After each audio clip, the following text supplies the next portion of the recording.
This is Shelley Neese from the Jerusalem Connection. Rabbi Irving Greenberg, a pioneer in Jewish-Christian dialogue and expert on Jewish-Christian theology, once remarked that he did not care what religion or denomination you belonged to, as long as you were a little embarrassed about it. The Christian church has plenty to be embarrassed about. For 2,000 years, we made a habit out of affirming Christianity by negating Judaism. Anti-Semitism started early in the church out of a desire to separate Christianity from Judaism. As the Roman Church gained power, this desire for distinction evolved into oppression.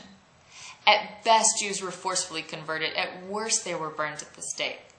Persecution was excused by blaming Jews for the death of Jesus. Even more so, persecution was justified on the basis of a false teaching that said when Jews rejected Jesus, God rejected the Jews. This prevalent belief, known as replacement theology. Replacement theology teaches that God has cut off his people from the covenants and has no future plans for the nation of Israel. Of course, replacement theology has a tough time explaining the supernatural survival of the Jewish people and the miraculous rebirth of the nation of Israel after almost 2,000 years.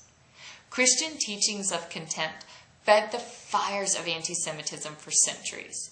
It took the horrors of the Holocaust to finally bring Christians to their knees and in spiritual humility, repenting of the sins committed against the Jewish people. Christian Zionists in the 20th century started a theological revolution in the church to redefine the relationship between the church and Israel.